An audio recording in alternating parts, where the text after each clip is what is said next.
안녕하세요. 예, 반갑습니다. 오늘 이렇게 뜻깊은 날에 여러분들하고 제 얘기를 할 수 있는 기회가 있어서 너무 감사한 것 같습니다. 오늘 제가 여러분들께 말씀드릴 내용은 우주 시대와 수소 시대를 여는 세라믹 그리고 전기화학 얘기인데요. 1시간 동안 좀 즐겁게 소통하면서 제 얘기를 좀 드리고 싶습니다. 먼저 오늘은 제가 일하고 있는 곳은 한국세라믹기술원인데요.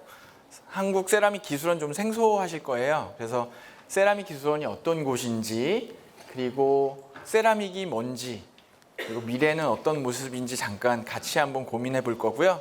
그 다음에 수소에너지, 우주시대에 대해서 얘기해 보고자 합니다. 세라믹 기술원은 영어로 코리아 인스티튜트 오브 세라믹 엔지니어링 앤 테크놀로지인데요. 세라믹이라는 단어가 상당히 생소하신 분들이 많을 거예요. 근데 미래를 열어가는 한국 세라믹 기술원을 잠깐 소개를 드리고자 합니다. 저희 세라믹 기술원은 100년 이상의 역사를 자랑하고 있어요. 도자 시험소로부터 출발해서요. 중앙공업연구소, 그리고 정부기관이었는데요. 요업기술원이라고 해서 요업기술, 세라믹의 좀 한국말인데요. 그런 기술을 담당하고 있는 기관이었습니다. 현재는 독립기관, 정부기관으로부터 독립해서 정부 출연기관이고요. 저희는 연구와 정책을 담당하고 있는 그런 기관입니다. 지나온 100년이 있고 앞으로 다가올 100년을 기대하고 있는 기관이라고 말씀드릴 수 있겠습니다. 저희 기관은 대전에 연구소들이 많잖아요. 정부 출연 연구소가 있고요. 저희 기관은 정부 기관이었는데 연구 개발과 기업 지원 그리고 도자 관련된 정책 지원을 하던 기관입니다. 지금도 정부 기관에 속되어 있는 정부 출연 기관입니다. 그 기관 안에 연구 개발 업무를 담당하고 있고 저도 거기 연구원으로 일하고 있습니다. 저희 기관은 서울에 있다 지금은 진주에 자리 잡고 있는데요. 진주, 광주 멀지 않더라고요. 제가 어제 1시간 반 정도 운전하고 여기 왔습니다. 저희 기관은 지금 600명 정도의 연구원들이 종사하고 있고요. 매년 1,000억 이상의 연구비를 소진하고 있습니다. 많은 연구 활동을 하고 있습니다. 매년 성장하고 있고요. 제가 있는 연구소에는 신성장 소재연구본부, 소재융합고도화연구본부, 그리고 바이오 소재융합연구단, 저탄소 디지털 전환사업단 이렇게 있습니다. 저희는 사업단이긴 한데 저희도 연구를 하고 있는 본부입니다. 제가 맡고 있는 사업단은 탄소 중립, 수소 에너지, 디지털 소재 혁신이라는 키워드를 가지고 3개 그룹에서 박사님들이 열심히 연구를 하고 있습니다. 사진이 좀 잘 안 보이는데요. 여기서는 저희 연구원들이 좀 연구하는 모습을 좀 담았었습니다. 여러분들 많이 들어보셨을 거예요. 반도체, 2차 전지, 수소, 그리고 디지털 전환이라는 키워드를 신문이나 책에서 많이 보셨을 거예요. 이 반도체를 하기 위해서는 이런 지금 손에 들고 있는 어떤 기판인데요. 반도체 웨이퍼라고 합니다. 세라믹 재질로 되어 있고요.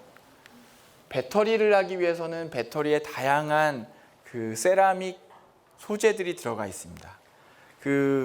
여러분들이 들고 다니고 있는 이 스마트폰도 이거를 믹서기에 갈면 고운 흙이 나오는데요. 그게 다 세라믹 소재입니다. 세라믹 70%가 세라믹으로 이루어졌다고 해도 과언이 아닌데요. 그 외에 미래에 다가올 수소 시대를 준비하기 위해서도 중요한 소재에 들어가는 소재들이 세라믹입니다. 이러한 세라믹들은 여러분들 세라믹 하면은 이 도자기 이런 거 생각나시나요? 이렇게 손으로 빚고 하는 도자기가 생각나죠? 근데 지금은 더 첨단화돼서 여러분들이 상상 못할 그런 기술들로 만들어지고 있답니다. 그런 것들을 담당하기 위해서는 저희가 디지털로 산업을 빨리 전환해야 되는 시점에 있습니다. 그런 것들을 저희 기관이 담당하고 있고요. 제가 담당하고 있는 부서에서는 이런 연구들을 진행했었습니다. 키워드만 저희가 적었는데요. 여기 보시면 이 단어를 잘 기억해 두세요. Low Emission Advanced Power. 예. 이거는 제가 만든 연구실 이름인데요. 저희 연구실에서는 세라믹 연료전지를 주로 연구를 하고 있고요. 수소차 관련된 소재, 그리고 전고체 전지라고 들어보셨을 거예요. 2차 전지 중에서도 신문에서 전기차 화재 많이 들어보셨죠? 예, 그 전기차 화재를 혁신적으로 일어나지 않도록 할 수 있는 소재가 세라믹 소재입니다. 세라믹 소재를 다 쓸 경우에는 그런 화재가 나지 않는다고 해서 이런 연구들도 많이 진행하고 있습니다. 그리고 여러분들 쓰고 있는 휴대폰이나 컴퓨터가 일을 많이 하면 뜨겁죠? 많이 뜨거워집니다. 그 이유가 왜 그러냐면 소자의 이런 회로 선폭들이 상당히 좁아져서 몇 나노 공정 이렇게 하잖아요. 이런 소자들의 선폭이 높아지면 여기에 전기의 신호를 주고받으면서 열이 발생해요.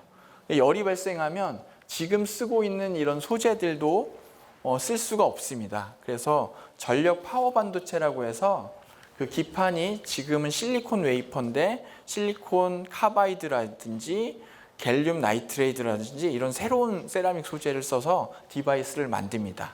그래서 차세대 전력 반도체 소재도 저희 기관에서 제가 있는 부서에서 같이 연구를 하시는 분들이 계십니다. 세라믹이 사람과 함께 합니다. 여러분들 김치 담그는 항아리, 간장 담그는 독 이런 거 보셨죠? 금속이나 고분자는 미생물이 같이 살 수가 없어요. 그런데 그런 항아리는 미생물이 있어서 저희가 맛있는 발효식품들을 안전하게 먹을 수 있습니다. 세라믹은 사람과 함께 하는 곳입니다. 흙에서 나왔다고 생각하시는 분들도 있을 텐데 세라믹이 뭔지 이제 제가 말씀드릴게요. 저희 기관은 매년 캄보디아나 베트남에 항아리 같은 원리를 이용해서 삼투압 원리를 이용해서 세라믹 필터를 공급하고 있습니다. 여기에 열악한 수질 환경을 이런 필터를 가지고 개선하는 사업들을 해주고 있고 인간을 살리는 일도 저희가 함께하고 있습니다. 이렇게 저희 기관을 좀 소개시켜 드렸는데요. 여기 보시면 Kiss and Leaps Forward 이 영어인데 이 립이라는 단어가 개구리가 점프한다는 뜻이에요. 도약한다는 뜻이에요. 립. 아까 기억나시나요? Low Energy Advanced Power. 예. 제가 연구하고 있는 연구실의 이름이에요. 립입니다. 예. 새롭게 도약하고자 이런 이름을 지었고요. 여러분들도 미래를 향해서 좀 도약하시는 분들이 되면 좋겠습니다. 여러분은 지금 어떤 세상에 살고 있다고 생각 드시나요? 교과서에서 많이 보셨죠? 석기시대, 철기시대. 세라믹 하면 석기시대에도 세라믹이 있었다라고 생각하실 거예요. 예, 돌을 이용했으니까요. 예, 돌이 세라믹이긴 합니다. 네, 저희가 세라믹, 금속, 고분자 이게 3대 소재인데요. 이런 소재의 풍요로움을 넘어서 이제는 에너지가 풍요로운 시대를 저희가 살고 있습니다. 인류가 발전하면서 많이 풍요로워지고 있죠. 더 넘어서는 이제 이 풍요로운 시대에 AI, 디지털들이 결합돼서 여러분들 더 풍요로운 시대로 끌고 나갈 거예요. 여러분 이게 뭔지 아세요? 혹시 광양이나 포항에 가보셨어요? 광양이나 포항에 가면 이런 굴뚝 같은 게 있습니다. 이 굴뚝 안에는 코크스라는 연료를 넣고 철광석을 녹여서 쇠를 만들어냅니다. 이 코크스는 뭐냐면 석탄에서 만드는 연료인데요. 대부분 카본이 들어가 있고요. 이 카본이 산소와 만나면서 타면서 철광석에 있는 철과 녹아서 여러분들이 알고 있는 스테인리스라든지 철광이 만들어지는 겁니다. 네, 이렇게 이런 큰 고로라고 하는데요. 이 로에 금속을 만드는, 지금 저희가 풍요로운 철기 시대에 살고 있는 거죠. 근데 이걸 만들기 위해서는 이런 내와 벽돌들이 중요한데요. 여기에 1000도, 2000도가 넘는 환경을 견디는 거는 세라믹밖에 없습니다. 그런 세라믹 소재, 요업 소재들이 그 철기 시대를 열었고요. 지금 금속과 세라믹이 풍요로운 시대를 여러분들이 살고 있습니다. 세라믹이 어떤 건지 이제 조금 감이 오시나요? 세라믹이 뭐냐면 아까 보신 것처럼 큰 용광로를 다루는, 저희가 인류의 발전이 그런 기술이 있었잖아요. 세라믹스, 이건 고대 그리스어로 케라모스라는 데서 왔는데요. 세라모스, 케라모스라고 합니다. 근데 이 불에 구운 것이라는 뜻이에요. 아까 제가 석기 시대 말씀드렸잖아요. 그냥 돌을 쓰는 것이 아니라 무언가를 구워서 열을 다루는 사람들이라는 뜻을 가지고 있어요. 그러니까 열을 다루고 저희가 구워내는 것들, 빚어내는 것들, 그런 것들이 세라믹이라고 할 수 있습니다. 세라믹 하면은 도자기, 시멘트, 유리, 내화물, 연마제 뭐 이런 것들이 떠오르시는 분들도 있을 거예요. 마치 약간 좀 올드하고 전통 소재 같은 느낌이 나시죠. 근데 아까 보신 것처럼 저희 철기 시대를 연 것도, 그리고 미래 시대를 연 것도 이 안에 있는 기술들입니다. 불을 다루기 때문이에요. 첨단 세라믹의 아까 말씀드린 2차 전지라든지 수소라든지 우주 시대에 들어가는 것도 중요한 소재에 세라믹 소재들이 다 들어가 있습니다. 여러분, 미래는 어떻게 다가올까요?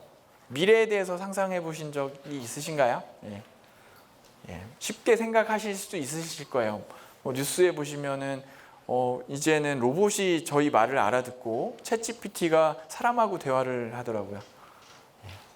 근데 저는 미래하면 먼저 이런 상상이 좀 떠오르더라고요. 지금 사실은 여기도 사람이 많이 모여 있지만 저희 지구 위에는 80억 인구가 넘습니다. 이제 곧 100억 인구가 될 건데요. 인구의 증가를 보시면 산업혁명 이후에 거의 이렇게 직선형이 아니라 급격하게 인구가 증가하고 있어요. 곧 저희는 이제 100억 인구를 맞이하게 될 건데요. 잠깐 여기서 되게 어려운 좀 얘기를 좀 할까 합니다. 여러분들은 초등학교에서 엔트로피라는 말 들어보셨어요? 중고등학생들은 엔트로피라는 말을 들어보셨을 거예요. 엔트로피가 뭐냐면 연력학 제2법칙이라는 것에 나오는 단어인데요. 무질서도라고 한국말로 할 수 있어요. 보시면은 얼음을 놔두면 녹죠. 얼음은 이 얼은 거 자세히 보셨어요? 이렇게 결정구조처럼 이렇게 꽃도 피어 있잖아요. 이거는 결정구조라는 거는 뭐냐면은 줄을 맞춰서 다 서 있는 거죠. 이렇게 물질들이. 그런데 물은 조금 더 무질서하잖아요. 그렇죠? 그래서 무질서도가 증가합니다. 근데 여러분, 자연현상은 가만히 놔두면 무질서도가 증가하는 대로 다 지나가요. 과학이라는 거는, 저는 과학자가 되고 싶어서, 여러분들처럼 이런 강연 듣다가 과학자가 되고 싶어서 과학을 열심히 연구했는데 지금 이제 공학자입니다. 어떤 교수님께서 정확하게 이 과학과 공학을 나눠주셨는데요. 과학은 이런 자연현상을 이해하는 도구입니다. 정답은 아니에요. 이해하고자 하는 도구인 거고, 공학은 이런 과학기술을 활용해서 좀 더 윤택하고 풍요로운 세상을 만드는 사람이라고 이해하시면 될 것 같습니다. 저는 과학을 이해하기 위해서 이런 것들이 좀 어려웠는데요. 이제 나이가 먹으면서 세상을 바라보니까 모든 현상이 이런 것들이 좀 보이더라고요. 엔트로피라는 개념으로 보면 숫자의 개념으로는 사람이 한 사람 있는 것보다 여러 사람이 있는 게 엔트로피가 높다고 할 수 있습니다. 엔트로피가 상당히 높거든요. 사람들이 많은 건. 아까 말씀드린 것처럼 80억 인구는 엔트로피가 예전에 비해서 높아진 거예요. 예. 무질서도가 늘어난 거거든요. 자연스러운 거죠. 근데 이런 엔트로피가 높으면 그 에너지를 많이 요구하고 일을 해야 되거든요. 이따가 설명드리겠지만 저희 가족 사진인데요. 예, 제가 엔트로피를 높이고 있습니다. 그래서 엔트로피를 높이다 보니까 지금도 열심히 일을 하고 있습니다. 왜 일을 해야 되는지 말씀드릴게요. 여러분들 방하고 비슷하죠? 어떤 곳이 엔트로피가 더 높을까요? 어떤 곳이 엔트로피가 높을까요? 예, 맞습니다. 여기는 엔트로피가 높고요. 여기는 엔트로피가 낮아요. 근데 그 부모님들 아이들 방이 이렇다고 해서 뭐라고 하실 게 아니에요. 이게 자연스럽다고 제가 말씀드렸죠. 이건 자연스러운 현상이에요. 근데 이런 높은 엔트로피 방에 들어가고 싶으세요? 깨끗하게 정리된 방에 들어가고 싶으세요? 예, 여러분들 이 깨끗한 방을 쓰고 싶으시죠? 이 방을 쓰고 싶어서 매일 이렇게 어머님들이 청소를 하고 일을 하십니다. 에너지를 쓰세요. 예, 여러분들은 이 로우 엔트로피를 즐기기 위해서 어머니들이 이렇게 수고하고 계신 거예요. 에너지를 쓰고 있죠. 예. 이거는 제가 그 대학교 다닐 때 이렇게 가방에 이런 것들을 넣고 다녔는데요. 배터리도 있었고 노트북도 있었고 카메라도 있었고 그랬거든요.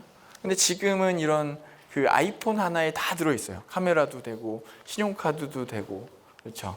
그래서 심심해서 여기에는 배터리가 얼마나 들어갈까라는 생각이 좀 들어서 이 여러분들 배터리 뒷면에 보면은 숫자가 있어요. 미리암페어.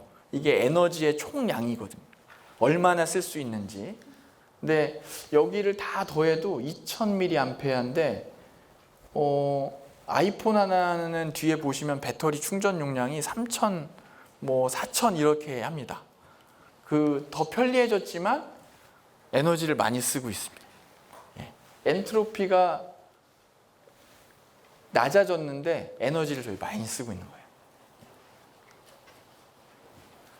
과학 발전이라는 얘기는 과학 발전은 저희를 편리하게 해주고 풍요롭게 해줍니다. 그 이유는 엔트로피를 계속 낮춰주기 때문이에요. 자연적으로는 엔트로피가 늘어나지만 과학을 이용해서 저희가 엔트로피를 낮추기 위해서 에너지를 쓰고 있어요. 예전에 이런 거 보셨어요? 이 알파고하고 그 이세돌하고 바둑을 두는 거를 제 TV에서 봤는데 그 한 번 이겼죠, 이세돌이. 근데 지금은 이제 인간이 알파고를 이길 수 없다고 그래요. 근데 과연 그 사람이 알파고한테 지는 걸까요? 이거 누가 이렇게 논문에 분석을 했는데 이 이세돌이 쓰는 동안 그 사람의 뇌에서 시간당 20W라는 에너지를 썼대요. 20W 하면 여러분들 학교에서 배웠을 거예요. 탄수화물은 4kcal 1g인가? 예, 그리고 지방은 9kcal 이렇게 계산해 보시면 이 20W는 칼로리로 다시 환산하시면 그 한 1700 칼로리 정도 될 거고요. 그러면은 밥 한 고기가 되지 않는 양이에요. 근데 이세돌을 이기려고 이 알파고는 그 1200여 대 컴퓨터가 연결돼서 일을 했고요. 이때 소모한 전력이 시간당 56kW 전력을 썼대요. 56kW 상상이 가세요? 여러분 전기세만 해도 엄청납니다. 집에서 나올 수 있는 양은 아닌데요. 이렇게 보면 인간의 뇌가 얼마나 효율적인지 아실 거예요. 저희가 이긴 거죠. 예. 밥 한 공기도 안 먹고 알파고를 이길 수 있습니다. 예. 그래서 얼마 전 이 기사를 보시면 일론 머스크가 이런 얘기를 했는데요. AI, 저희가 정말 풍요로운 세상을 꿈꾸지만 그러기 위해서는 에너지가 너무 많이 소모될 거라는 얘기입니다. 그래서 에너지가 더 중요한 기술이 되겠죠. 예. 그래서 저는 이 미래 세상을 하이퍼 엔트로피 시대라고 얘기를 하고 싶습니다. 이런 높은 엔트로피의 시대를 위해서는 더욱더 많은 에너지를 소모하게 되는 거죠. 그래서 엔트로피가 증가했지만 엔트로피를 낮추기 위해서는 저희가 무수한 에너지를 써야 되고 이건 어쩔 수 없는 현상이 다가오는 거예요. 왜냐하면 아까 보신 것처럼 저희가 사는 미래는 80억, 90억, 100억 인구가 될 거거든요. 예. 그러면 이런 미래 인류의 지속 가능성을 위해서 어떤 에너지 그리고 어떤 것들을 고려해야 될지 제가 좀 정리를 좀 해봤습니다. 예. 이런 영상 많이 보셨죠? 북극곰, 저는 북극곰입니다. 이런 영상 많이 보셨죠? 예. 그 기후 위기 얘기가 나오면 북극곰이 꼭 있습니다. 예. 근데 그 BBC 뉴스나 다큐멘터리에 북극곰 얘기가 많이 나오는데요. 기후 변화 때문에 그 빙하가 많이 녹고 있고 환경이 많이 바뀌고 있다는 얘기들이죠. 근데 실제로 이제 그 전 세계 각국의 과학자들이 모여서 이제 연구를 해봤는데 여기 보시면 지구의 온도가 계속 올라가고 있어요. 이산화탄소 배출이 많아지면 지구의 온도가 지속적으로 올라갑니다. 올라가서 결국에는 인간이 살 수 없는 환경에 저희가 노출되는 거죠. 근데 저희가 이산화탄소 배출을 멈추면 그 2030년, 2040년까지 지구의 온도를 2도 떨어뜨릴 수 있다고 그래요. 예. 그래서 그 전 세계 각국이 이산화탄소, 온실가스 배출을 어떻게 줄일 거냐 이런 고민들을 많이 하고 있죠. 저희 나라도 산업적으로 보더라도 이산화탄소 감축은 정말 중요합니다. 저희는 이제 산업체에서는 11.7%라는 이산화탄소가 배출되고 있는데 이걸 줄이지 않으면 저희의 모든 그 산업이 위기에 직면한다고 합니다. 그리고 그런 이유에서 그 정부는 수소 에너지, 수소 경제를 주장하고 있습니다. 그래서 수소 경제는 그 앞으로 그 600만 톤의 1년에 수소를 소모하는 경제 구조를 요구한다고 그래요. 그래서 수소의 생산이라든지 수소를 활용하는 그런 기술들이 매우 중요한 시기입니다. 정부 정책으로도 그렇고요. 근데 수소라는 단어가 좀 잘 와닿지 않으실 거예요. 저희가 100년 뒤면은 인류가 생존할 수 없는 그런 환경인데 이걸 멈추기 위해서는 이산화탄소 배출이 없어야 되고 이산화탄소 배출을 어떻게 줄일 거냐 보시면 지금까지 저희가 쓴 에너지는 다 카본이 함유되어 있어요. 카본이 함유되어 있는데 이 카본이 에너지를 어떻게 만들어내냐면 산소하고 결합해서 CO2를 배출하고 에너지가 만들어지는 거예요. 그런데 이 C가 아니라 H, 수소가 되면 수소하고 산소가 반응하면 CO2는 없겠죠. 물이 나오겠죠. 물은 저희가 생명에 제일 중요한 그 물질이잖아요. 그래서 그 환경 오염이 좀 덜하게 되는 거죠. 그래서 수소를 무탄소 사회, 수소 경제 사회의 중요한 에너지원으로 보고 있는 겁니다. 이산화탄소 배출이 없기 때문이죠. 그래서 수소가 쓰이는 사회를 수소 경제 사회라고 해요. 네, 여기 보시면 제가 좀 영어로 적었는데 그 수소를 쓰기 위해서는 수소를 생산하고 저장하고 수소를 에너지로 바뀌는 기술들이 필요한데요. 지금 이렇게 해서 모든 걸 선순환 구조로 이렇게 그 순환하는 구조가 수소 경제 사회라고 합니다. 근데 지금은 수소를 여러분들 그 석유화학 공장 가보셨어요? 여수에? 파이프라인 상당히 많죠? 거기서 수소를 얻어요. 거기서 수소를 얻어내는데 그 이유는 뭐냐면 그 석유화학에는 C만 있는 게 아니라 H가 같이 있어요. CH에 연결로 되어 있는 것들이 석유화학이에요. 석탄은 C로만 되어 있습니다. CH에서 저희가 에너지를 빼면 H도 나오죠. 그래서 거기서 수소를 얻을 수도 있어요. 그래서 거기서 수소를 얻고 있는데 수소가 얻으면 반드시 CO2도 나오겠죠. 그래서 그런 석유화학에서 얻어지는 수소는 값이 싸지만 미래 사회는 적절치는 않아요. 그래서 물에서 100% 저희가 수소를 얻고 다시 이 수소를 에너지로 만들면서 물을 만들고 하는 이런 구조를 수소 경제 사회라고 합니다. 근데 아직은 조금 멀은 얘기 같고요. 이렇게 할 경우에는 그 이산화탄소 배출이 없는 게 되겠죠. 예전에는 그 엔진으로 치자면 과거에는 저희가 석탄이나 나무를 떼서 이산화탄소를 많이 배출하는 대신에 스팀 엔진이라는 게 있었어요. 그리고 내연기관도 지금 여러분들 자동차에서는 기름을 떼죠. 근데 미래는 이제 이런 것들이 다 수소로 바뀌게 되면 이산화탄소 배출이 없는 거죠. 그런데 그때 쓰이는 엔진은 좀 다른 엔진이 필요합니다. 그거를 연료전지라고 합니다. 연료전지가 어떻게 에너지를 만들어내는지 뒷부분에 설명을 드리도록 하겠습니다. 그래서 수소 경제를 움직이는 심장에 새로운 엔진이 필요한데 그 엔진이 수소 연료전지예요. 그래서 신문에서 이런 거 많이 보셨죠? 수소차, 수소 트럭, 그리고 수소 발전소, 그리고 이거는 그 애플의 큰 데이터 센터인데 데이터 센터가 아까 보신 것처럼 그 디지털 사회는 많은 전기를 소모합니다. 이런 전기를 소모하는 데 있어서 깨끗한 에너지는 더 필요하겠죠. 예. 그래서 이런 사진 많이 보셨죠? 모빌리티라는 얘기를 많이 하는데 수소 모빌리티가 수소 전기차를 얘기하는 거예요. 수소 전기차. 예. 그리고 수소는 이런 고분자 형태로 되어 있는 그 연료전지를 가지고 수소차를 만드는데요. 자세하게 뒤에 설명해 드리도록 하겠습니다.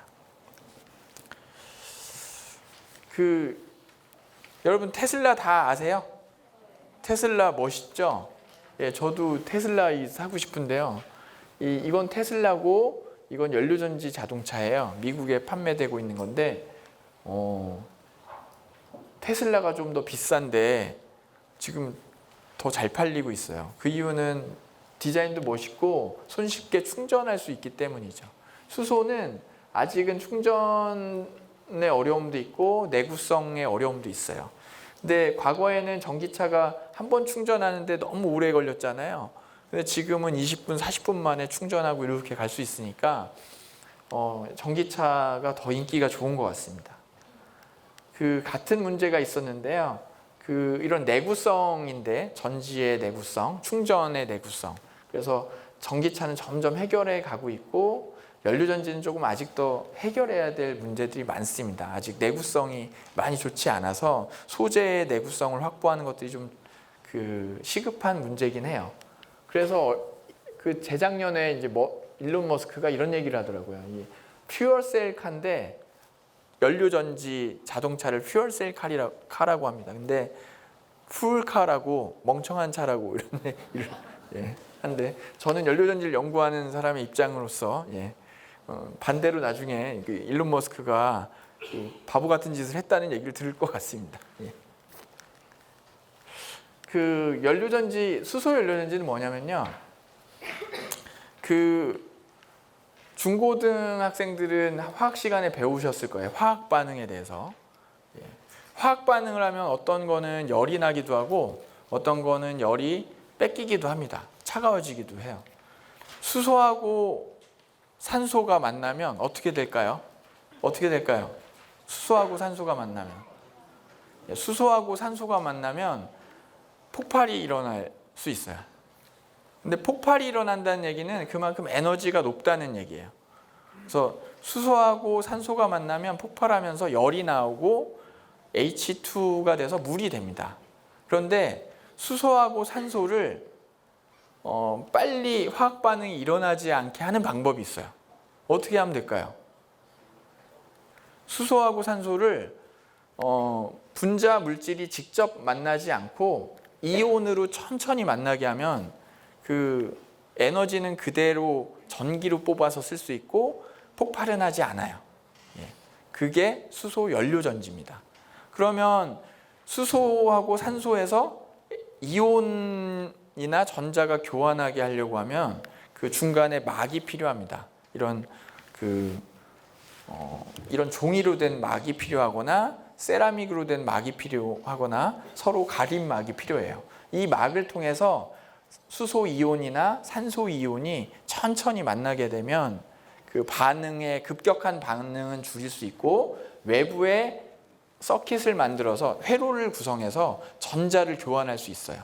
그럼 전자의 흐름은 전력으로 저희가 쓸 수 있는 겁니다. 그래서 전지라고 합니다. 그래서 그거를 수소 연료 전지라고 하는데요. 혹시 아는 이걸 3차 전지라고 하시는 분들이 있어요. 1차 전지는 여러분들 그냥 여기 뒤에 이제 그 배터리 같은 것들이 있죠. 2차 전지는 충방전을 할 수 있는 것을 2차 전지라고 해요. 근데 이거는 연료 전지는 그 충방전이 필요하지 않고요. 연료를 공급하는 한 전기를 저희가 계속 쓸 수가 있어요. 그 연료가 수소, 산소입니다. 산소는 공기 중에 많으니까 특히 연료는 수소겠죠. 예. 그래서 그 아까 말씀드린 그 사이에 이온을 교환할 수 있는 막이 있다고 했잖아요. 그거를 일렉트로라이트라고 하고요. 그 이런 멤브레인이 5가지, 6가지 종류가 있어요. 아까 말씀드린 것처럼 어떤 이온을 왔다 갔다 할 수 있느냐, 어떤 형태로 되어 있냐인데요. 그 어려우니까 크게 이제 구분을 하면은 폴리머, 고분자로 되어 있는 막이 있고요. 그 이렇게 딱딱한 세라믹으로 되어 있는 막이 있습니다. 근데 고분자로 되어 있는 막은 수소 H+를 이동시킬 수 있고요. 세라믹으로 되어 있는 막은 산소 이온 O2-를 이동시킬 수 있습니다. 근데 뭐 H+도 이동시키는 세라믹이 있기도 합니다. 최근에는. 그래서 그런 것들을 구분하면은 이 소재가 뭐냐에 따라서 PAFC, MCFC, DMFC, PMFC, SOFC 이렇게 되어 있는데요. 뒤에 말씀드리겠지만 PMFC는 폴리머 일렉트로라이트 멤브레인, 아까 말씀드린 것처럼 고분자 막을 이용한 거를 PMFC라고 합니다. 정확하게 얘기를 하면 프로톤 익스체인지 멤브레인인데요. 프로톤이 아까 말씀드린 건 H+입니다. 그리고 SOFC는 솔리드 옥사이드 퓨어셀, 솔리드 옥사이드가 세라믹입니다. 세라믹의 다양한 종류가 있는데 그 중에 솔리드 옥사이드, 그 산화물과 결합되어 있는 특정한 세라믹은 산소를 운반할 수 있는 특징을 가지고 있어요. 그래서 그러한 것들을 이용해서 연료전지를 만들면 SOFC라고 합니다. 그래서 연료전지는 이렇게 막을 하나 사이로 두고 산소와 수소가 반응하게 하고 전기를 뽑아서 쓰는 게 연료전지 디바이스고요. 이렇게 한 장으로 구성되어 있는데 이렇게 한 장으로 구성되어 있는 거를 여러 장으로 겹겹이 쌓으면 한 장에서 나올 수 있는 에너지가 있잖아요. 여러 장이 되니까 많아지겠죠. 그런 걸 이제 스택한다고 하거든요. 스태킹. 이렇게 스택을 쌓고 이 스택을 자동차나 발전소에 넣어서 시스템을 만들어서 저희가 전기를 얻어낼 수 있습니다. 그래서 아까 그 PMFC 말씀드렸었죠. 연료전지 중에 여러분들이 쉽게 보실 수 있는 게 이 PMFC예요. 예, 넥소 보셨나요? 주차장에 지금 몇 대 서 있던데요. 예. 저희 연구소에도 넥소가 있습니다. 그래서 가끔 제가 운전도 해보는데요. 예, 너무 신기합니다. PMFC가 아까 폴리머 일렉트로라이트, 폴리머 전해질 연료전지라고 말씀드렸는데 정확한 표현은 프로톤 익스체인지 멤브레인입니다. H2+를 H1+를 이동시키는 멤브레인을 가지고 연료전지 디바이스를 만듭니다. 그럼 반응식은 이렇게 그 연료가 들어가는 극에서는 수소가 H+ 프로톤 이온이 되고요. 전자를 4개를 내어놓고 그 다음에 그 공기극으로 가가지고 산소하고 만나서 물이 되는 이런 게 연료전지 반응입니다. 그런데 이러한 이온화 반응 중에는 전자가 나오잖아요. 이 전자의 흐름이 전류가 되는 거고 저희가 쓰는 전기가 되는 겁니다. 그래서 그러한 것들을 드론에도 쓰고 있고요. 자동차에도 쓰고 있고요. 뭐 다양한 곳에 연료전지를 적용하고자 하는 연구들이 많이 이루어지고 있습니다. 근데 수소하니까 좀 아까 폭발한다고 말씀드려서 좀 위험한 생각도 좀 들으시죠? 예. 혹시 어머님, 아버님들은 이 영화 아실 텐데요. 영화 터미네이터 3, 2003년에 나온 영화인데요. 여기 보시면 이 터미네이터가 미래에서 이 사람을 구하려고 온 겁니다. 근데 이거보다 더 미래에 발전된 터미네이터가 지금 쫓아오고 있어요. 그래서 지금 상처를 입었는데 심장에서 카트리지를 하나 빼서 던졌어요. 근데 이게 펑 하고 폭발을 합니다. 그래서 이게 영상의 음성이 좀 잘 안 들리는데 이 사람이 정확하게 뭐라고 하냐면 퓨어셀이라고 그래요. 2003년에 너무 좀 상상력이 대단하죠. 저희는 아직도 이 작은 연료전지 못 만들고 있는데 이 작은 거를 던졌더니 큰 폭탄이 수소 폭발을 하는 거예요. 그래서 수소 폭탄처럼 사람들이 인식되어 있는데요. 수소 폭탄하고 수소 연료전지하고는 많이 다릅니다. 수소 폭탄은 인공 태양광이 금요일 과학터치에 그 강의도 있던데요. 교수님 너무 재미있게 강의하셨는데 태양을 만드는 원리에 이제 핵융합이라는 게 들어갑니다. 거기에는 이제 삼중수소가 쓰이고요. 저희가 쓰고 있는 수소는 경수소라고 해요. 그래서 수소가 뭔지 이해를 하셔야 되는데 폭발하는 핵폭탄이라든지 수소폭탄은 융합 반응이라든지 핵분열 반응을 통해서 그런 폭발적인 에너지를 얻는 거예요. 근데 아까 저희가 얻는 에너지는 그에 비해 조금 더 작아요. 그냥 수소하고 산소가 일어나는 화학 반응, 그리고 그 화학 반응에서 저희가 전기를 쓰니까 전기 화학 반응 정도, 많이 다른 에너지예요. 이렇게 폭발을 여기 심하진 않은데요. 그 이유를 설명드릴게요. 위험하지 않습니다. 원리가 다릅니다. 여러분 이런 거 보셨죠? 이걸 주기율표라고 하는데 중고생들은 여기 다 아실 거예요. 여기 주기율표에 여기 숫자가 적혀 있는데 이게 뭔지 아실 거예요. 그리고 수소는 1번이죠. 1번 주기율표에서 1번이라는 뜻은 제일 가볍다는 뜻이에요. 아까 삼중수소 말씀드렸는데 삼중수소는 뭐냐면 여기가 3입니다. 3. 그래서 삼중수소예요. 이게 뭐냐면 프로톤이 있고 전자가 있는데요. 여러분들 과학 시간에 배웠죠? 물질을 계속 쪼개면 물질의 특성을 갖고 있는 건 분자고 더 이상 쪼개지지 않는 게 원자였는데 얼마 전에 그게 깨진 게 이제 더 쪼개면 중성자가 있고 양성자가 있어요. 밀입자라고 하는. 근데 이 안에는 균형을 이루기 위해서 프로톤 하나하고 양성자 하나하고 전자 이렇게 해서 중성을 이루고 있습니다. 그리고 양성자하고 중성자의 개수를 합쳐서 무게로 표현하는데 그 숫자를 여기에 적습니다. 1. 얘는 프로톤이 하나니까 중성자도 없고 하니까 1입니다. 그래서 무게가 1이에요. 상대적인 무게가 1이에요. 여기는 양성자의 숫자를 적습니다. 그래서 주기율표에 이렇게 보시면 숫자들이 있고 기호가 있어요. 그럼 삼중수소는 이렇게 적죠. 얘는 중성자가 2개가 있고 양성자가 있어서 3이에요. 무게가 3. 얘는 중성자와 양성자 방사능이 배출되는 그런 원리인데요. 거기서 이제 에너지를 얻는 거고요. 저희가 하는 거는 이 경수소에서 산소하고 반응하는 화학 반응입니다. 물리적인 핵 물리의 반응은 아니에요. 그래서 에너지가 좀 다르고, 그리고 더 중요한 건 경수소는 정말 가볍습니다.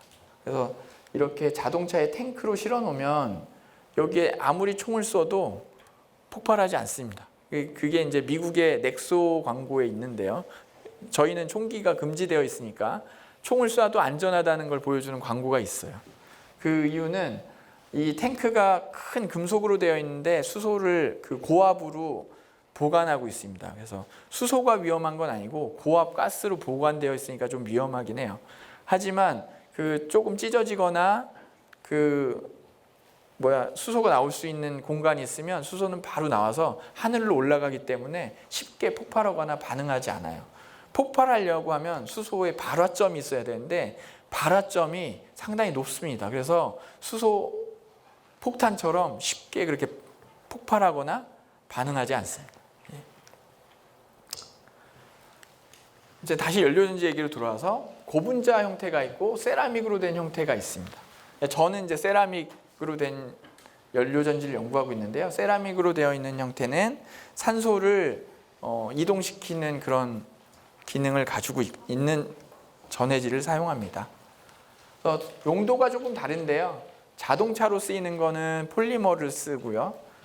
그리고 세라믹을 이용하는 거는 발전용에 좀 많이 쓰입니다. 고체 산화물 연료전지라고 해서 발전 단지에 그 고체 산화물 연료 단지가 조금 있죠. 세라믹이 어떻게 산소를 이동해? 이런 생각이 드시죠? 예. 아까 그 항아리에 미생물을 담고 있는 것도 있다고 했잖아요. 기포가 있기 때문에. 근데 이렇게 세라믹은 자세히 보면 이렇게 원자들이 배열되어 있는 구조가 있는데 산소가 있어야 될 자리에 산소가 비어 있는 경우가 있어요. 그 비어있는 산소의 자리에 산소 이온을 왔다 갔다 할 수 있는 기능이 있는 세라믹들이 있습니다. 특히 고온에서 이런 일들이 일어납니다. 그래서 연료전지 디바이스를 만들 수가 있는 거죠. 그래서 그러한 그 세라믹들을 가지고 다양한 일들을 해요. 뭐 수소도 만들고 연료전지도 만들고 심지어 그 철광석에 있는 산소도 빼내서 철을 만들 수도 있어요. 특히 저희가 하는 거는 연료전지인데요. 팹하고 SOFC의 차이는 그 세라믹 연료전지는 고온에서만 산소를 이동할 수 있어요. 그래서 고온에서 연료전지를 작동하다 보니까 에너지 효율이 좀 더 높아요. 변환 효율이 높아요. 왜냐하면 수소하고 산소가 만나는 반응은 발열 반응인데요. 발열 반응하고 흡열 반응을 제어해야 되는데 고온에서 그런 것들이 잘 일어나요. 저온은 다시 열을 줬다가 뺏어야 되기 때문에 에너지 손실이 조금 있어요. 그래서 그 연료전지에서 에너지 변환 효율이 80%, 90% 되는 거는 세라믹 연료전지입니다. 그래서 발전용에 저희가 많이 쓰고 있습니다. 여기에 연료국에 그 세라믹 연료전지는 연료국에서 전자를 내어주고 공기구로 가서 산소하고 전자가 결합하면 산소 이온이 되고요. 산소 이온을 이 멤브레인에서 투과를 하고 막에서 투과를 하고 다시 산소 이온이 수소하고 만나서 물이 되는 과정을 얻습니다. 그런데 전자를 이렇게 외부에서 교환을 할 수 있으니까 전지처럼 전기를 쓸 수 있는 거죠. 이게 연료전지입니다. 그래서 뭐 이렇게 동영상을 만들자면 전자가 이렇게 이동하게 됩니다. 예. 그 고등학생들은 아실 건데요. 갈바닉 전지라고 합니다. 농도 전지. 예.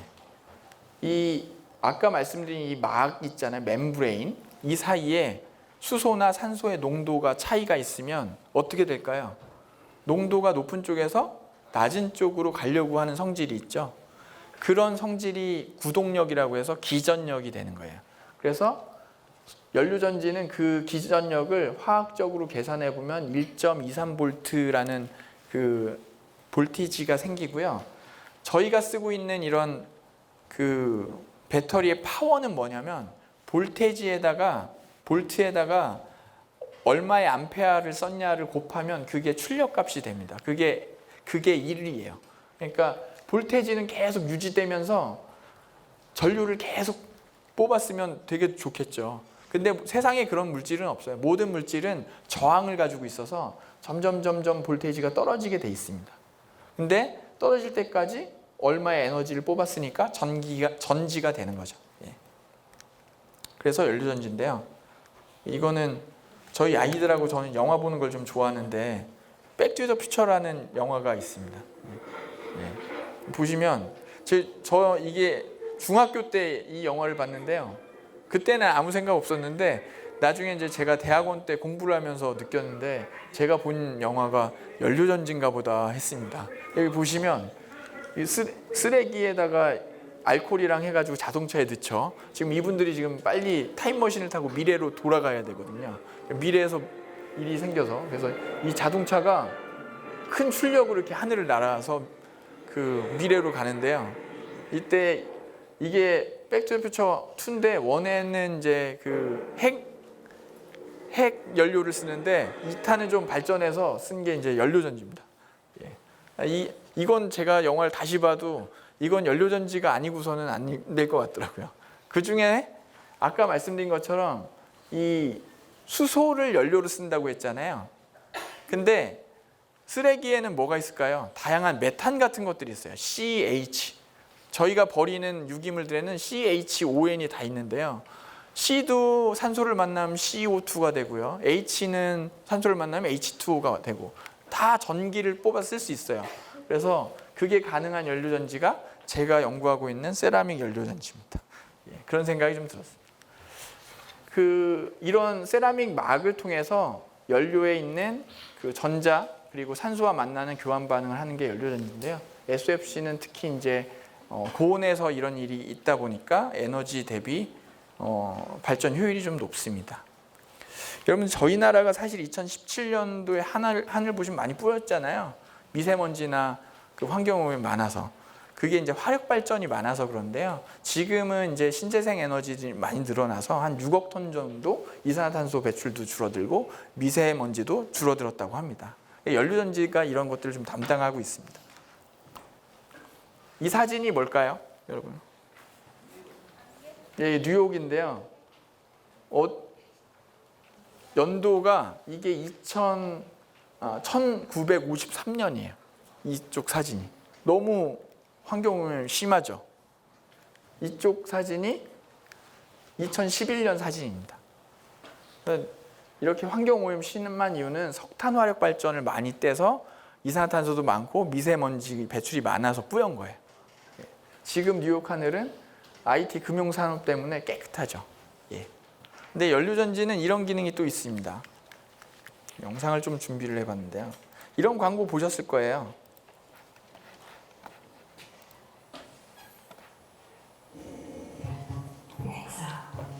넥소 광고인데 보시면은 그 미세먼지가 많은 공기, 이산화탄소 많은 공기가 깨끗해져서 나와요.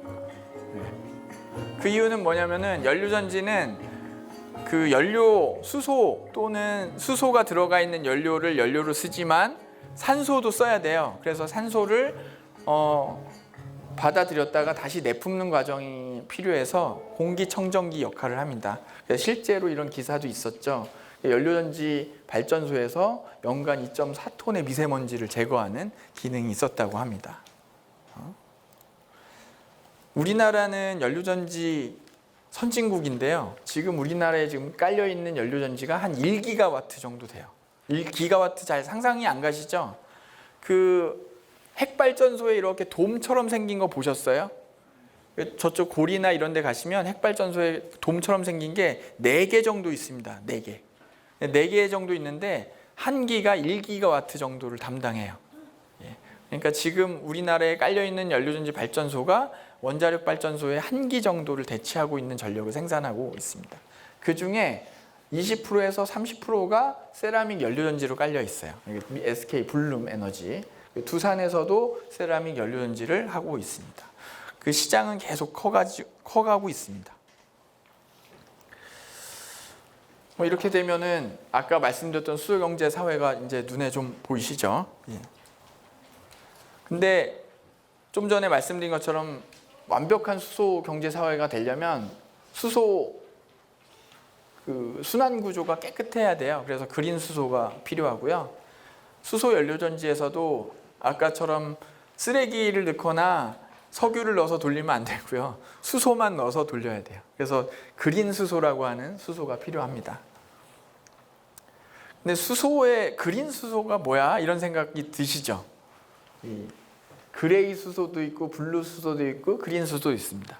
아까 말씀드린 것처럼 그 석유 화학 단지에서 나오는 수소가 있어요. 그거는 CO2 배출이 있다고 말씀드렸잖아요. 그게 어느 정도의 CO2가 나오냐에 따라서 그레이 또는 블루 수소라고도 합니다. 그리고 블루 수소, 그린 수소를 합쳐서 청정 수소라고 합니다. 물론 이제 블루 수소도 CO2가 안 나오는 건 아닌 거예요.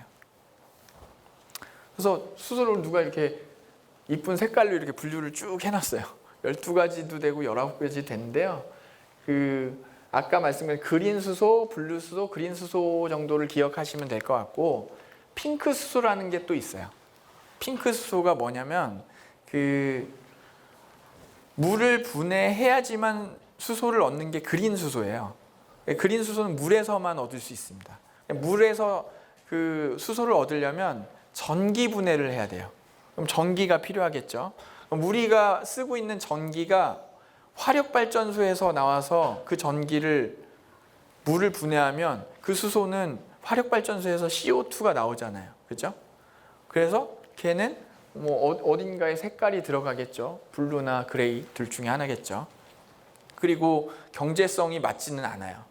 왜냐하면 석탄으로 비싸게 전기를 만들어서 그 비싼 전기로 다시 수소를 비싸게 만드는 거거든요.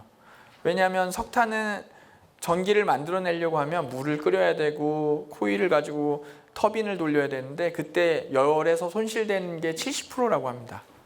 그러니까 에너지가 다 나가는 거예요. 예. 그래서 값싼 전기가 필요한데요. 그래서 원자력에서 나오는 전기를 활용하는 수소가 지금 정부에서는 조금 주목을 받는 것 같아요. 그런 걸 핑크 수소라고 합니다. 예. 어쨌든 정부라든지 다양한 공학자, 과학자들이 모여서 깨끗한 수소를 얻으려고 노력을 하고 있습니다. 그런 것들이 좀 색깔로 표현되고 있네요. 어쨌든 수소 에너지는 그 대한민국 미래의 꿈인 것 같습니다. 예, 저희는 석유 한 방울 나지 않는 나라이기 때문에 수소 같은 에너지원이 필요한 거죠. 수소는 아까 말씀드린 것처럼 물을 전기로 분해하는 과정이 필요해요. 근데 아까 연료전지 기억나시죠? 수소하고 산소를 만나서 물이 만들어지는 동안 전기를 만들어낸다고 했잖아요. 이거에 거꾸로 된 전기 화학 반응이 수소를 만드는 과정이에요. 수소하고 산소를 분리하는 과정. 그래서 멤브레인은 어떤 거냐에 따라서 프로톤 이온, 수소 이온을 뽑아내서 수소를 만들 수도 있고요. 물에서 산소 이온만 뽑아내서 수소를 만들 수도 있죠. 그래서 연료전지의 거꾸로가 수소를 만드는 전기분해입니다. 여기도 마찬가지로 폴리머로 되어 있는 게 있고요. 세라믹으로 되어 있는 게 있습니다. 세라믹으로 된 건 아직 그 대형화가 좀 안 되어 있고요. 이런 저온형에서 돌아가는 것들은 좀 대형화가 돼서 메가와트급 수소 생산 단지도 실증되고 있습니다. 국내에 실증되고 있고요. 이거는 그 세라믹으로 수소를 생산하는 개념도인데요. 아직은 발전 단지가 크진 않지만 미래에는 메가와트급 수소를 생산하는 단지도 국내에 설치될 것 같습니다. 예. 시간이 거의 다 되어 가는데요. 예. 제가 여러분들한테 이제 끝으로 이런 것들 좀 설명드리려고 준비했습니다. 뒤에 사실은 제가 발표장에는 사실 대학생들도 좀 많을 거라고 생각해서 어려운 것들을 좀 많이 넣었는데 그것들을 제가 발표장에서 조금씩 순서를 바꿔서 편하게 오늘 말씀드렸고요. 뒷부분에는 제가 하고 있는 연구들 소개 자료를 넣었는데 그거는 이해하시기가 초등학생 이해하기엔 좀 어려울 것 같아서 조금 빨리 스킵하도록 하겠습니다. 여러분들은 과학자나 탐험가는 뭐라고 생각하세요? 예. 과학이 좀 재밌나요? 예. 이따가 질문 시간에 답변해 주세요. 예. 저는 제가 이게 좋아하는 단어인데요. 영어로 되어 있긴 하지만 이게 70년 전에 존 F 케네디라는 미국 대통령이 이런 얘기를 했어요. 우주 달 탐사 계획을 발표하면서 이런 연설을 했는데요. 우리가 달로 가기로 정한 이유는 이때 시기가 소련하고 미국이 미사일 경쟁이 심하던 때예요. 근데 이 연설 하나로 미사일의 전쟁 경쟁이 아니라 우주 경쟁으로 바뀌었습니다. 이분이 뭐라고 했냐면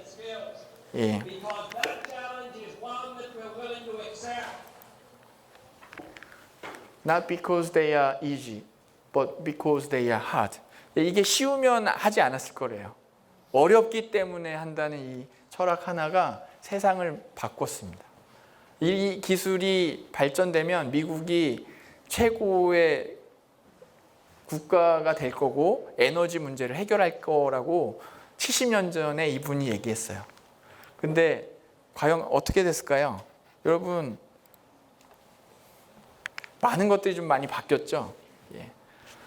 제가 어렸을 때는 TV에서 이렇게 그 우주왕복선 발사하면 중계를 해줬습니다.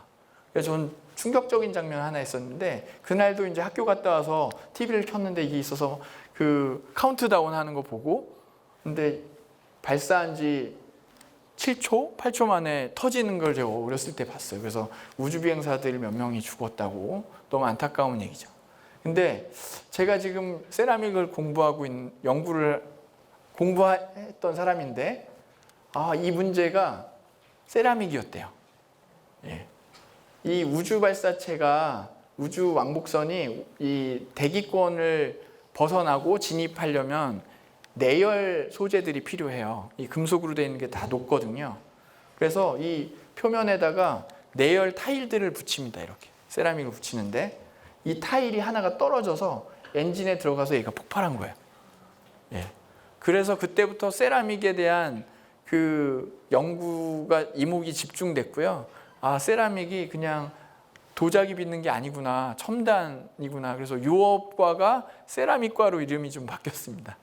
그래서 이때는 세라믹 내열 타일을 붙였는데, 지금은 세라믹 소재에, 어떤 특수한 세라믹 소재에 페인트를 발라서 그 우주 왕복선을 만들기도 하고 미사일을 만들기도 합니다.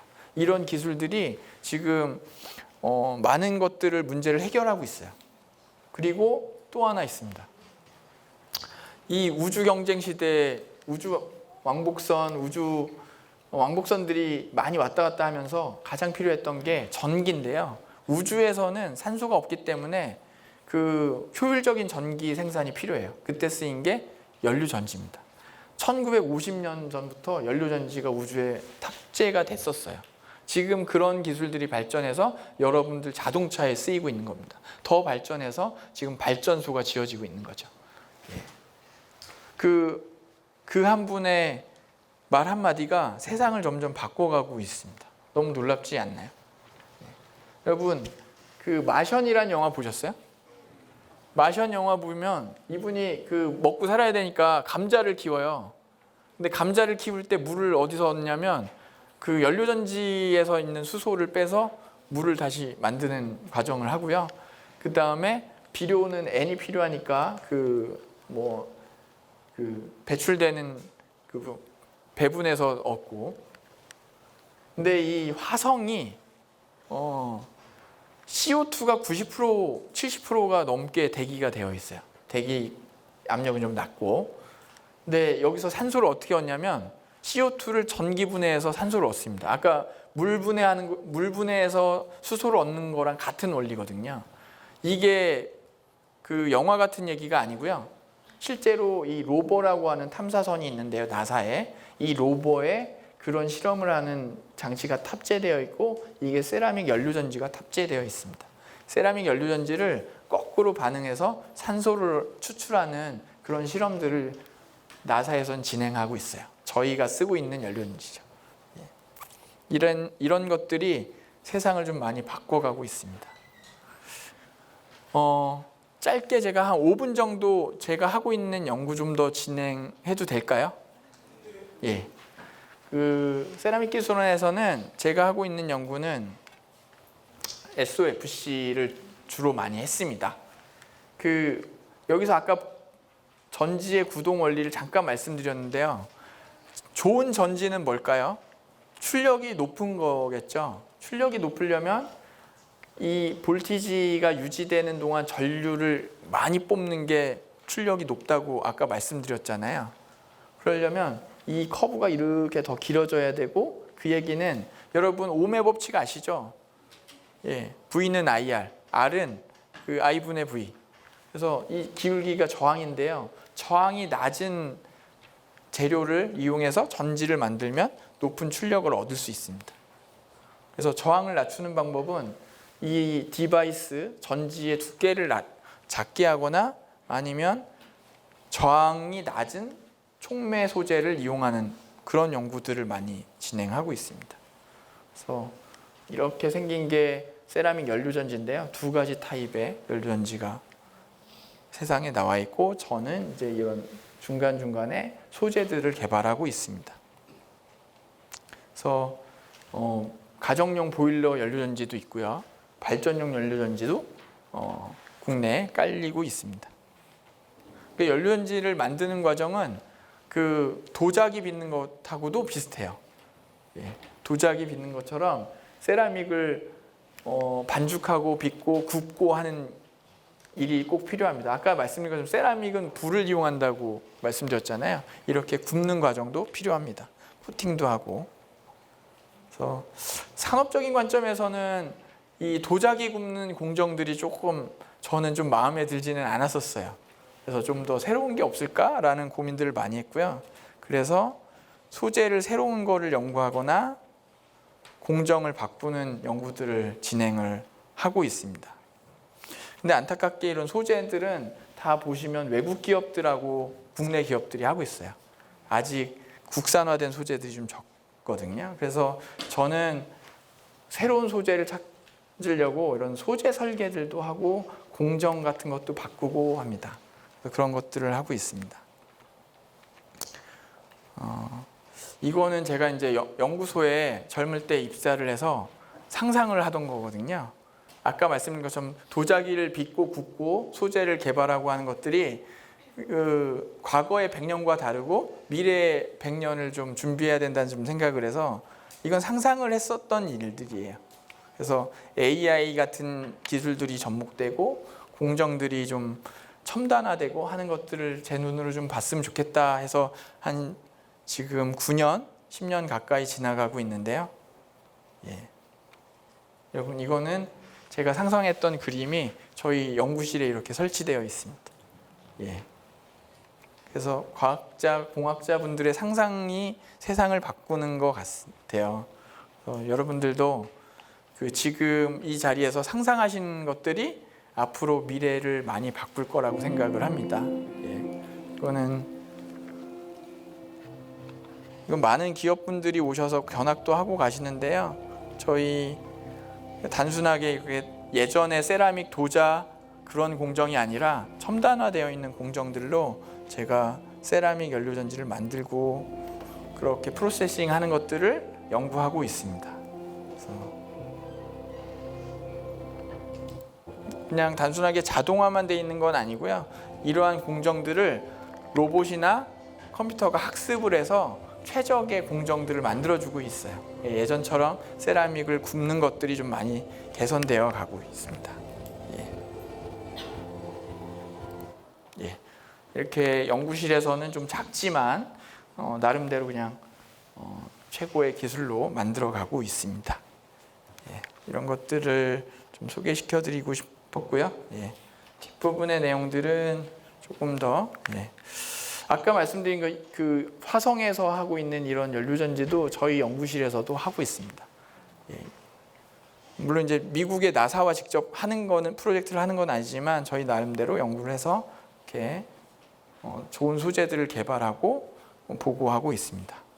예. 그리고 드론에 들어가는 연료전지도 하고 있고요. 예. 그래서 학생들도 있고 연구원들도 함께 즐겁게 하루하루 보내고 있습니다. 이 정도로 그냥 짧게 저희 소개는 마치도록 하겠습니다. 감사합니다. 예.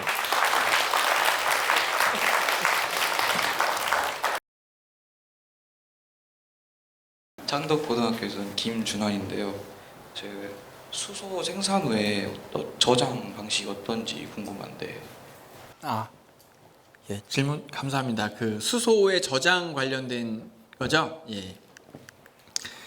수소의 저장은 제가 하고 있는 연구는 아니지만 수소를 사용하기 위해서는 저장했다 보관하는 것들이 필요한데요. 생산한 것들을 자동차에 쓰이고 있는 거는 수소는 지금 한 700바 정도의 압력으로 금속 용기에 수소를 저장해서 보관하고 있습니다.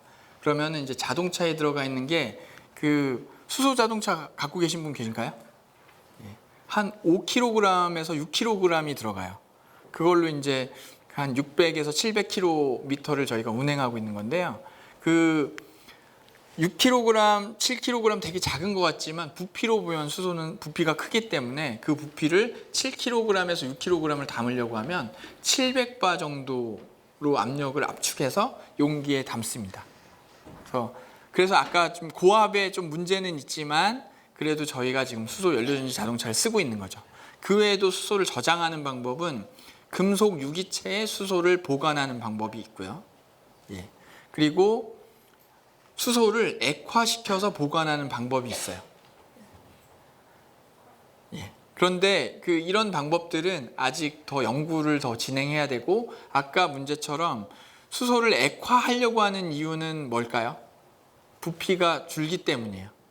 근데 수소는 아까 말씀드린 것처럼 너무 가벼운 물질이어서 액화에서 기화되는 사이에 금방 하늘로 날아가요. 그래서 너무 가벼운 물질이어서 약 몇 가지 이제 해결해야 될 문제들이 좀 많고 그리고 액화 온도도 제어를 해야 돼서 상당히 좀 어려움이 있습니다. 그래서 현재로서는 수소 저장은 탱크의 용기를 이용하고 있는 게 현실적인 것 같고요. 그 외의 기술들은 지금 연구자들이 열심히 연구 개발을 하고 있습니다. 그래서 여러분들 그 수소 충전소 가보셨어요? 수소 충전소 가보시면 그 큰 탱크가 하루에 한 40대 정도 충전하면 밖에 못 한대요. 그리고 오래 보관하면 그 탱크 용기에서도 수소가 조금씩 날아가서 오랫동안 보관하기가 좀 힘들대요. 그래서 수소 생산을 열심히 값싸게 해도 보관하는 비용이 좀 많이 들고 있어서 아직은 좀 수소 인프라가 조금 어려운 게 있고요. 그래서 수소 저장의 기술도 많이 개발돼야 되긴 합니다. 예. 해결됐나요? 궁금증이 좀 더 있을까요? 예.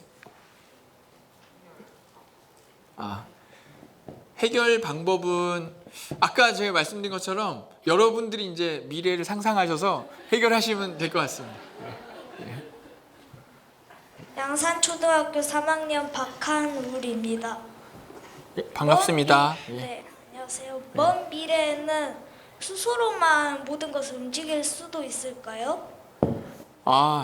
좋은 질문인 것 같아요. 저는 이제 수소를 연구하고 있으니까 그랬으면 좋겠습니다. 예. 그랬으면 좋겠는데 여기 보시면 수소 경제 사회에는 모든 걸 수소로만 움직이고 이산화탄소가 없는 세상이에요. 그런데 지금은 이 사용하고 있는 수소도 석유에서 나오고 있고요. 예. 수소 물에서 다 나오진 않아요. 아직은 깨끗한 수소를 얻는 건 아니지만 이걸 저희는 중간에 있다고 해서 과도기라고 하는데요. 이 과도기가 여러분들이 다양한 상상을 하시고 의사만 되시려고 하지 마시고 과학자도 되시고 공학자도 되시면 해결될 것 같습니다. 예. 저는 금호중앙여자고등학교에서 나온 김서연인데요. 전기차가 막 출시됐을 때 전기차가 수소차보다 더 친환경 차다라는 말을 들어왔었는데요. 근데 이번 강의를 들었을 때 수소차가 공기청정기 역할도 한다고 하셨잖아요. 그러면 정말 전기차가 수소차보다 더 친환경인 차인가요? 예. 반갑습니다. 일단 좋은 질문인데요. 제가 아까 일론 머스크가 한 얘기가 있다고 말씀드렸잖아요. 예, 바보차라고. 예. 그런데 2차 전지차가 지금 사실 너무 좋아 보여요. 저도 갖고 싶은 차 중에 하나고요. 그런데 친환경적으로 생각을 했을 때 수소 연료전지 자동차는 현재 자동차 생산 라인하고 다르진 않습니다. 부품 수가 조금 더 줄어들고 단지 엔진을 수소 연료전지를 쓰는 거예요. 그리고 모터를 쓰고요. 2차 전지는 자동차 산업 구조가 완전히 달라요. 2차 전지를 써야 돼요. 2차 전지를 생산해야 되는데 리튬, 니켈 다양한 광물들 쓰긴 써요. 그런데 이 생산 공정이 지금 사실 환경적으로 문제가 되고 있어요. 차는 친환경 차가 맞습니다. 그런데 생산하고 있는 2차 전지가 친환경적이지 않은 공정들이 들어가 있고 폐기물들이 환경을 오염시키고 있어요. 그래서 저는 개인적으로 물론 이제 2차 전지를 연구하시는 분들은 한테는 죄송한 얘기지만 장기적인 미래를 봤을 때는 2차 전지를 쓰고 있는 전기차는 세상에 있는 자동차를 다 대체하기는 좀 어려울 거라는 생각이 들어요. 그렇다고 그러면은 연료전지를 쓰고 있는 자동차가 100%다 대체할 거냐? 그거는 여러분들 상상에 맡길게요. 예. 더 새로운 에너지를 쓰는 자동차가 나올 수도 있을 것 같아요. 저는 저희 아이들하고 영화 보는 걸 좋아하는데요. 그 어벤져스 영화 보셨죠? 예, 거기는 연료전지가 아니라 다른 그 에너지원을 쓰시더라고요. 예. 그런 상상이 미래에 또 어떻게 저희를 이끌까 좀 저도 궁금합니다. 예. 그 수소가 공기에 만나가지고 터질 일도 아예 없게 만들 수 있나요? 잘 제가 이해 못했는데 터지는 거요? 터지는 거를 아예 확률 없이 막을 수 있나요? 지금 쓰고 있는 연료전지의 수소도 여러분들 이렇게 쉽게 터지지는 않아요. 그리고 그 수소 연료전지 자동차는 안전합니다. 그래서 터지지 않습니다. 그리고 그 보관 방법이나 이런 것들이 이제 고압에서의 어려움은 있는데 그런 것도 개선이 될 것 같습니다. 예. 전기차도 지금 여러분들 그 화재 위험이 있지만 하루하루 많이 개선되고 있거든요. 예. 효덕추 최효준인데요. 만약에 수소를 이용해가지고 다른 물질을 만들어가지고 인류에게 도움되는 물건을 만들 수 있나요? 예. 감사합니다. 질문. 그 수소를 가지고 그 다른 물질을 만들면 뭐를 만들 수 있을까요? 아까 말씀드린 것처럼 산소하고 수소를 결합하면 물이 될 거고요. 수소가 그 여러분들 몸을 이루고 있는 물질들은 C, H, O, N 있어요. 수소만 가지고 뭔가 새로운 물질을 만들 수는 없겠지만 그 다양한 원자들하고 결합이 돼서 지금 여러분들이 쓰고 있는 유기물이라든지 새로운 물질들이 만들어지고 있습니다. 예. 저도 정덕고 1학년인데요. 나윤찬입니다. 네, 이런 오늘 세라믹에 대해서 여러 활용성에 대해 많이 배워봤는데 그러면 이 세라믹의 어느 정도의 범주나 앞으로 어느 방향으로 이게 더 발전될지 좀 궁금합니다. 너무 어려운 질문입니다. 예, 제가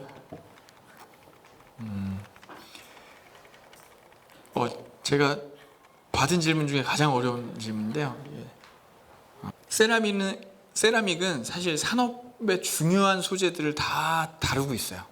여러분들이 이제 그 소재를 분류를 하면 아까 말씀드린 것처럼 이제 금속, 고분자, 세라믹이 있는데요. 기능 소재에 해당하는 비철 금속 재료의 대부분이 세라믹 소재고 산업계에 쓰이고 있는 것들이 많아요. 예를 들면 여기에 이제 표현된 게 내화물이라고 돼 있지만 아까 내화물이 되게 중요한 역할을 한다고 말씀드렸잖아요. 용광로에 들어가는 것들이 있고 그리고 유리도 마찬가지지만 유리도 이제 유리를 생산하는 공정에 그 내화물도 많이 들어가 있어요. 근데 여러분들 시멘트라고 하면 너무 그 올드해 보이시죠? 시멘트도 세라믹인데요. 시멘트도 저희에게 중요한 역할을 해요. 아까 그 원자력의 그 방사능 차폐 시멘트라는 것들이 있어서 돔 형태도 쓰이고 있고요. 첨단에 쓰이고 있고 여러분 해저 터널도 있죠. 거기에도 시멘트 공사가 들어가 있고요. 여러분 지금 살고 있는 집, 다니고 있는 도로 모두 다 시멘트를 쓰고 있어요.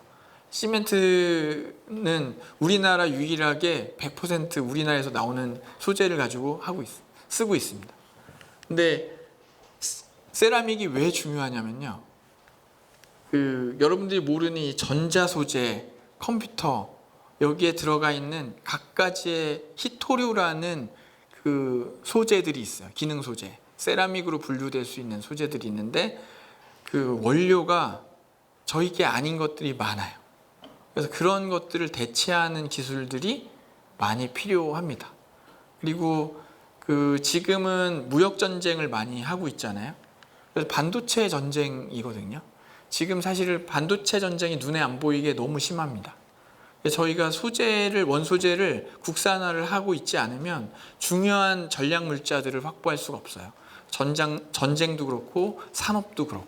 그래서 그런 전략 물자들을 확보하기 위해서는 지금 쓰이고 있는 소재를 우리 자국에서 확보할 수 있는 원소들로 만드는, 소재를 대체하는 연구들이 많이 필요하고, 그런 부분에 있어서 눈에 보이지 않는 소재들이 많고 거기에 세라믹이 좀 많은 역할을 하고 있습니다.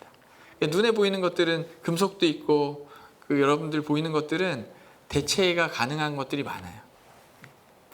물론 이제 이 옷은 모르겠어요. 저희가 석유를 아예 안 쓴다고 하면 이 옷도 구하기는 쉽지 않겠죠. 예. 전광고 2학년 임한영인데요.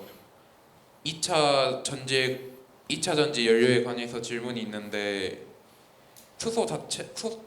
수소가 단독으로 쓰이면은 발화점이 상당히 높은 걸로 알고 있는데 산소와 같이 결합되면 발화점이 낮아지는 걸로 알고 있어요.